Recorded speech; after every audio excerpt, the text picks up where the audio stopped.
Assalamualaikum warahmatullahi wabarakatuh. Perkenalkan, nama saya Sitsara Nurani dari kelas 2B Program Pendidikan Ilmu Pengetahuan Sosial. Saya dari kelompok 3. Di sini saya akan memaparkan materi sedikit mengenai kebijakan pemerintah dalam mengenai pembangunan koperasi di Indonesia. Yang pertama ada program pembangunan.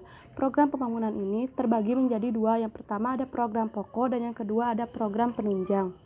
Yang pertama ada program pokok. Program pokok terbagi menjadi 5 program. Yang pertama ada program pendidikan, penyuluhan dan pelatihan koperasi yang bertujuan untuk meningkatkan kewirausahaan, keprofesionalisme, keterampilan dan wawasan para anggota, pengurus, karyawan, dan pengawas koperasi. Yang kedua ada program pengembangan lembaga keuangan dan pembiayaan koperasi yang bertujuan untuk meningkatkan kemampuan pemupukan modal dan meningkatkan kemampuan memanfaatkan modal dalam rangka menyehatkan suatu permodalan koperasi. Yang ketiga ada program peningkatan dan perluasan usaha koperasi. Program ini bertujuan untuk meningkatkan pelayanan koperasi kepada anggotanya.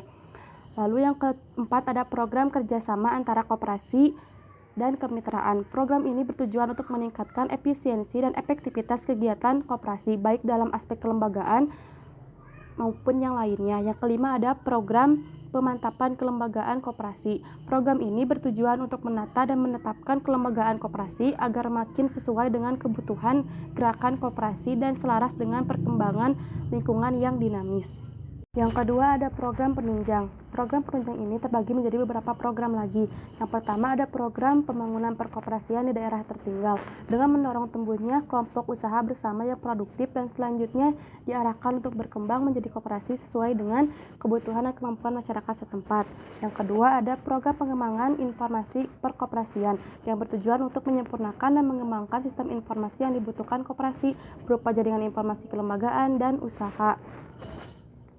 Yang ketiga ada program penelitian dan pengembangan koperasi yang bertujuan untuk menunjang pelaksanaan pengembangan koperasi terutama yang berkaitan dengan peningkatan kualitas sumber daya manusia koperasi.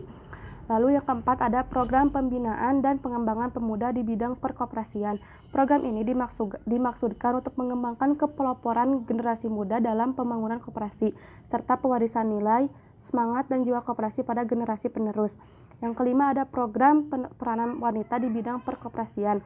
Program ini bertujuan untuk meningkatkan peran wanita dalam pengembangan koperasi melalui peningkatan pengetahuan dan keterampilan serta pemberian kesempatan yang luas kepada kaum wanita untuk berpartisipasi aktif dalam kegiatan perkoperasian.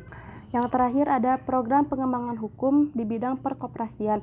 Program ini bertujuan untuk mengembangkan hukum yang mendukung pertumbuhan dan perkembangan koperasi sebagai badan usaha dan sekaligus sebagai gerakan ekonomi rakyat yang tangguh, mandiri, berakar dalam masyarakat serta mampu berperan di semua bidang usaha, terutama dalam penyusunan dan perumusan peraturan perundang-undangan di berbagai sektor yang mendukung pembangunan koperasi. Mungkin sekian yang dapat saya sampaikan. Mohon maaf apabila ada kesalahan. Wabillahi taufiq wal hidayah. Wassalamualaikum warahmatullahi wabarakatuh. Bismillahirrahmanirrahim. Perkenalkan, nama saya Teresa Nurasana. Di sini saya akan melanjutkan materi selanjutnya, yaitu upaya dalam peningkatan kualitas kelembagaan koperasi di Indonesia. Menurut Subiantoro 2008 bahwa dalam kelembagaan koperasi terdapat dua peran yang mendukung kelembagaan koperasi, yaitu peran kelembagaan kelompok berkoperasi dan peran kelembagaan usaha. Kedua kelompok tersebut merupakan pencerminan dua sifat ganda anggota koperasi, yaitu sebagai pemilik sekaligus pelanggan, sehingga kualitas kelembagaan koperasi akan sangat dipengaruhi oleh kualitas partisipasi anggota koperasi. Kualitas anggota koperasi ditentukan oleh faktor internal dan eksternal. Yang pertama ada faktor internal, di mana pengurus dan pengawas koperasi yang lemah. Hal ini disebabkan oleh dipilihnya pengurus atau pengawas yang tidak memenuhi klasifikasi sehingga kurang berfungsi sebagaimana mestinya. Kualitas pelaksanaan RAT yang lemah. RAT merupakan pencerminan demokrasi ekonomi. Kebanyakan anggota pasif sehingga RAT akhirnya hanya didominasikan oleh sekelompok orang tertentu. Hal ini disebabkan kesadaran anggota yang masih dan kegiatan usaha koperasi yang tidak dilandaskan pada kepentingan ekonomi anggota, sehingga partisipasi anggota lemah. Masih banyak koperasi yang dalam pengelolaannya berada pada skala usaha yang tidak ekonomis dalam jangka panjang, sehingga banyak anggota koperasi yang merasa belum mendapatkan kemanfaatan dari koperasi. Untuk itu, koperasi perlu efisien dan berspesialisasi. Selanjutnya ada faktor eksternal, di mana kelemahan koperasi terletak pada kerjasama antar koperasi dengan non-koperasi.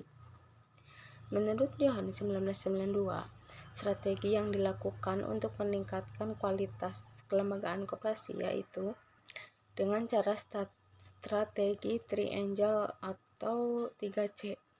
Koperasi harus mampu memanfaatkan 3C, customer, comparative, dan competition.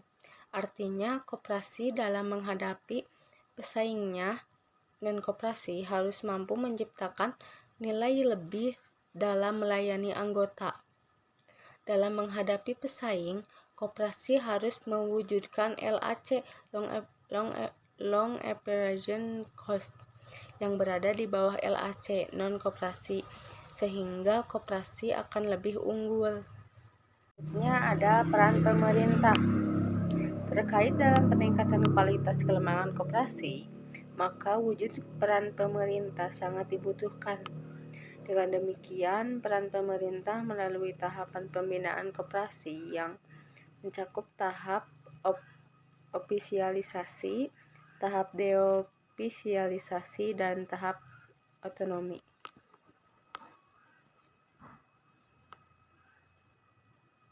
Dalam tahap ofisialisasi, pemerintah memberi bimbingan dan pengawasan yang sedikit demi sedikit dikurangi sehingga tercipta prakondisi yang nantinya menuju kepada otonomi. Wujud peran pemerintah dalam membina koperasi hendaknya selalu berorientasi pada kebijakan yang sejalan dengan usaha mengembangkan kehidupan berkoperasi, mengarahkan kepada upaya terwujudnya otonomisasi koperasi, dan hendaknya memberi peluang terbukanya kemungkinan agar koperasi mampu bergerak dalam sektor industri atau produksi.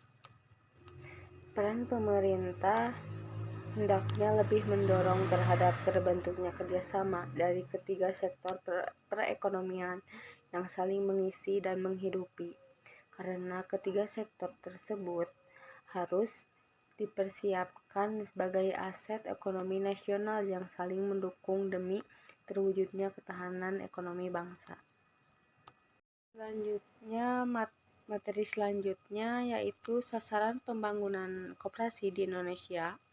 Yang pertama ada sasaran PJP 2.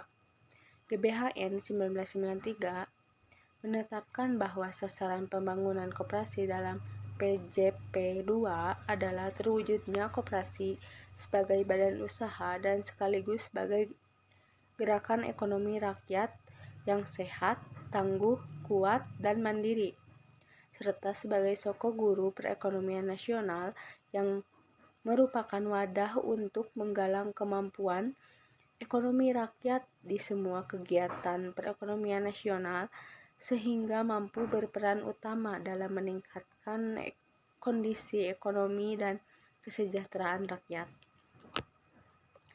Yang kedua ada sasaran Replita ke-6, yaitu makin meningkatnya kualitas sumber daya manusia koperasi yang berdampak pada makin meningkatnya kemampuan organisasi dan manajemen koperasi, makin meningkatnya partisipasi aktif anggota, serta makin meningkatnya pemanfaatan, pengembangan, dan penguasaan teknologi, tepat makin kukuhnya struktur permodalan koperasi, makin kukuhnya jaringan usaha koperasi sehingga horizontal dan vertikal, serta makin berfungsi dan berperannya lembaga gerakan koperasi.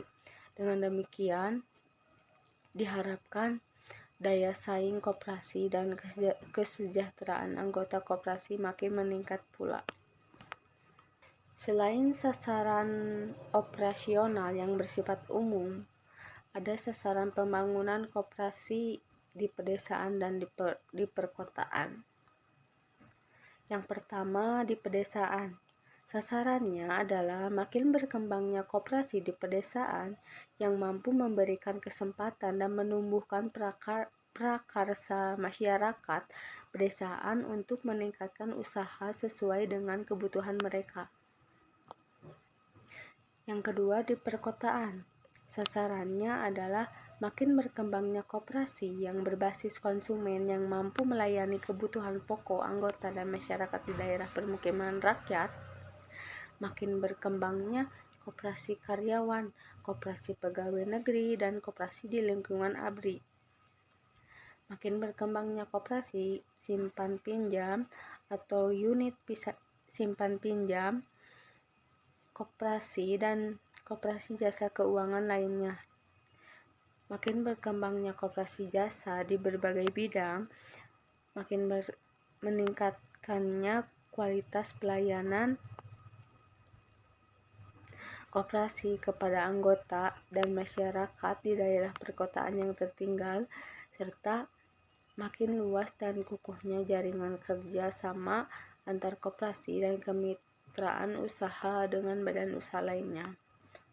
Mungkin sekian yang dapat saya sampaikan. Sekian dan terima kasih. Bismillahirrahmanirrahim. Perkenalkan, nama saya Yunita Lutfiah. Di sini saya akan menjelaskan mengenai pola pembangunan koperasi di Indonesia. Pola pembangunan koperasi pada saat sekarang dengan pola pembangunan koperasi pada era globalisasi, pada era sebelum globalisasi itu berbeda sekali gitu ya. Dimana pada masa lalu atau pengelolaan koperasi sebelum adanya era globalisasi, koperasi mempunyai 3 peran penting dalam ekonomi nasional, yaitu yang pertama, koperasi diharapkan mampu mengakomodasikan dan menggerakkan potensi ekonomi masyarakat golongan lemah gitu. Jadi pada saat dulu tuh diprioritaskan untuk masyarakat yang mempunyai golongan ekonomi lemah gitu, dengan tujuan untuk meningkatkan kembali perekonomian masyarakat golongan lemah. Yang kedua, yaitu koperasi adalah lembaga ekonomi yang keberadaannya sangat diperlukan oleh sebagian besar bangsa Indonesia. Sebelum era globalisasi, koperasi ini sangat dibutuhkan keberadaannya oleh masyarakat Indonesia, karena pada saat zaman dahulu tidak secanggih atau dalam mengelola keuangan atau perkoperasian dan sebagainya itu tidak semudah sekarang. Jadi zaman sebelum era globalisasi, koperasi ini sangat membantu dan sangat dibutuhkan oleh masyarakat. Yang selanjutnya yaitu koperasi adalah lembaga yang diharapkan dapat berperan utama sebagai agen pemerataan pembangunan ekonomi nasional. Jadi, pada era sebelum globalisasi, ekonomi ini maksudnya koperasi ini diharapkan sebagai agen utama untuk pembangunan ekonomi nasional. Keberhasilan ekonomi pada saat itu diukur dengan satuan kuantitatif, misalnya jumlah koperasi atau KUD, jumlah anggaran koperasi, pertumbuhan volume usaha. Nah, di sini juga ada jumlah modal usaha, sisa hasil usaha, dan laba sebagainya. Pada saat ini, pola pembangunan koperasi sangat dipengaruhi oleh perubahan lingkungan bisnis yang kontinu dan mengglobal. Jadi jika sebelum adanya era globalisasi, koperasi ini masih memegang peranan penting gitu ya. Nah, pada saat ini pembangunan koperasi sangat dipengaruhi oleh perubahan lingkungan bisnis dan kontinu yang mengglobal. Jadi kalau saat ini pola pembangunan koperasi ini dapat diartikan sebagai mengikuti gitu arus atau arus jalannya perekonomian di negara kita. Jadi misalkan bisnis disesuaikan dengan bisnis yang tentunya mengglobal atau internasional. Nah, adapun pembangunan koperasi di masa depan harus berorientasi pada bisnis murni agar mampu bersaing dalam tatanan global.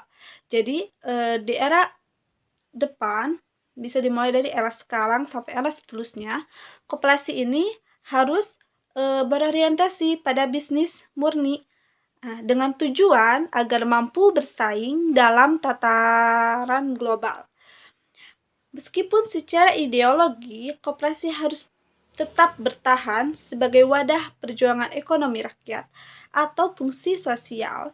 Nah, tetap ya, walaupun koperasi ini sebenarnya berfungsi sebagai fungsi sosial, di mana sebagai wadah untuk memperjuangkan perekonomian rakyat, tetap saja koperasi ini harus mengikuti bisnis secara global atau internasional. Karena kalau tidak mengikuti bisnis secara global atau internasional, perkoperasian kita dapat ketinggalan zaman atau bisa jadi tidak ada yang ingin mengikuti atau menjadi anggota dalam koperasi kita gitu ya. Nah, di sini ada pada tahun 1994 Lembaga Manajemen Fakultas Ekonomi Universitas Indonesia mengusulkan beberapa kriteria kualitatif tentang pola pembangunan koperasi di masa mendatang, yaitu sebagai berikut. Yang pertama, koperasi harus memiliki kemampuan untuk mengantisipasi kecenderungan perubahan lingkungan. Jadi, kriteria ini berdasarkan pemikiran bahwa sebagian besar atau mungkin semua koperasi primer di Indonesia masih belum mempunyai kemampuan untuk mempraktikkan segala kemungkinan yang akan terjadi pada masa mendatang. Jadi, diharapkan koperasi Indonesia ini dapat mengantisipasi kecenderungan di masa yang akan datang. Yang kedua, yaitu koperasi harus mampu bersaing dengan kekuatan ekonomi non-koperasi, supaya dapat bersaing dengan kekuatan-kekuatan ekonomi lainnya. Koperasi harus betul-betul mandiri dan dapat melakukan penjualan atau menghasilkan produk yang sangat berdiferensiasi. Jadi, untuk dapat bersaing dengan usaha-usaha bisnis lain, koperasi ini dituntut untuk harus memiliki atau menghasilkan produk yang lebih bagus dari produk-produk lainnya gitu. Yang ketiga yaitu pengurus dan manajer koperasi harus berjiwa wira swasta.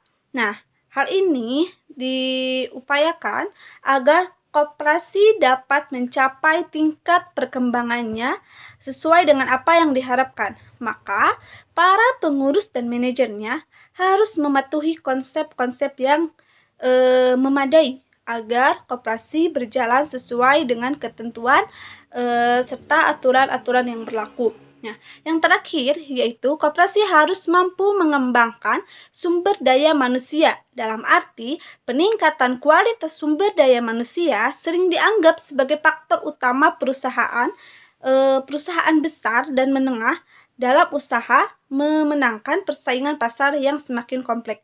Jadi, sumber daya manusia ini menjadi fokus utama yang dianggap dapat memajukan perkoperasian atau jadi jika di perusahaan-perusahaan itu majunya suatu perusahaan itu tergantung dari sumber daya manusianya gitu. Jadi diharapkan dengan adanya sumber daya manusia yang baik, koperasi di Indonesia dapat berjalan dengan baik sehingga persaingan pasar yang di era global ini dapat diatasi dengan baik. Sekian pemaparan materi dari saya. Wassalamualaikum warahmatullahi wabarakatuh.